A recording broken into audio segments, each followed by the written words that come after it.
Welcome to Lost in History. In today's episode, we'll be talking about Alice Ball, a visionary chemist whose life was both brilliant and tragically brief.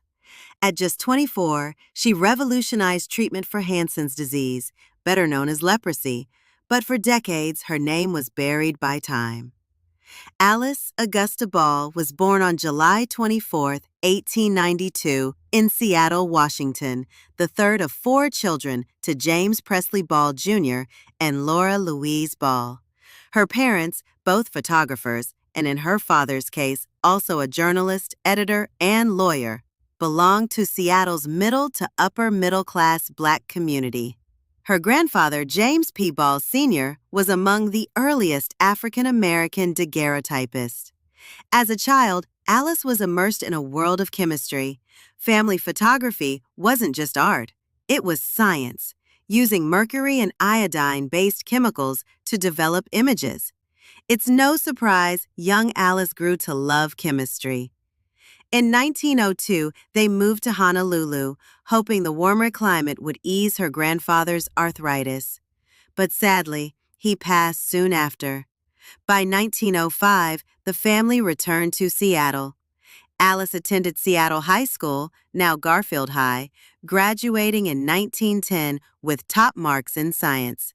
She was also active in drama, known for her wit and confidence. Alice enrolled at the University of Washington, earning a bachelor's in pharmaceutical chemistry in 1912 and another in pharmacy by 1914. In 1914, she co-authored a 10-page paper, Benzoylations in Ether Solution, published in the Journal of the American Chemical Society, a rare feat for any woman, especially a Black woman in that era. After graduation, Alice received offers from UC Berkeley and the College of Hawaii. She chose Hawaii and began graduate work on Piper methysticum, the kava plant, for her master's thesis. She became the first woman and first African American to earn a master's in chemistry from the College of Hawaii in June 1915, and also the first female chemistry instructor there.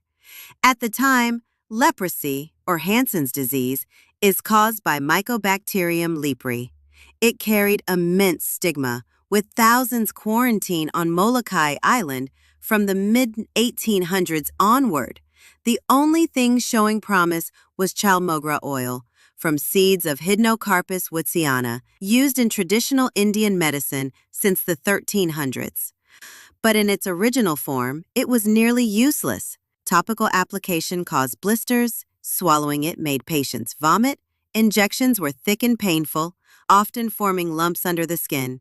Recognizing Alice's plant chemistry expertise, Dr. Harry T. Holman, stationed at Kalihi Hospital, invited her to improve chalmogra oil as an injectable therapy. Alice ingeniously isolated the ethyl ester derivatives of the oil's fatty acids, making them water-soluble and safely injectable and absorbable. Her formula, soon called the Ball method, rapidly became the most effective leprosy treatment of the era, helping recover patients until the 1940s. By 1920, 78 patients in Hawaii were freed from isolation at Kalihi Hospital due to her injectable treatment. Her treatment remained standard until antibiotic therapies emerged in the 1940s. Alice tragically died on December 31, 1916, in Seattle, aged just 24. Reports suggest accidental chlorine gas inhalation during a teaching demo, though official records list tuberculosis. Following her death, Arthur L. Dean, head of UH's chemistry department, published her method as his own, later called the Dean method. It wasn't until 1922, when Holman publicly credited Alice in JAMA, that the name Ball method was restored. Despite decades of obscurity, 1970s historians rediscovered her contributions. In 2000, UH unveiled a commemorative plaque and named the island's lone chalmugra tree after her.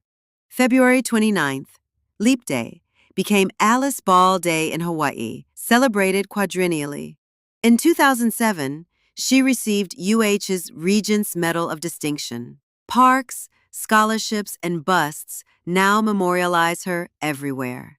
Alice Ball's story reminds us that scientific progress isn't only built at the front. It also rises from those working tirelessly behind the scenes. As a Black woman chemist in the early 1900s, she faced enormous barriers, yet created a life-saving treatment and deserved every ounce of recognition. From Seattle to Hawaii, from obscurity to overdue acclaim, Alice Ball's journey continues to inspire. If you found her story powerful, please like, subscribe, and tell us, who's the next unsung genius we should bring back to light?